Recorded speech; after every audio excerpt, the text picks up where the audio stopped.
Navika koju sam nekako najviše primijetio kod poduzetnika koji su stvarno uspješni poduzetnici je dosljednost. Dosljednost u kombinaciji sa strpljenjem, jer ja volim reći na edukacijama kad pričam ljudima, onda kažem strpljenje je jedna od onih zaboravljenih navika.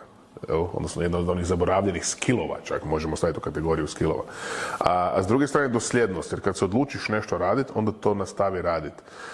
Jako je zgodna priča sa podcastima, to mi uvijek kolega Tenodi znao kad smo kretali sa podcastom, pa mi je znao reći, kaže, znaš, da 90% podcasta uopće ne uspije, ne snime nikad više od 10 epizoda, da odmah propadnu. Jel?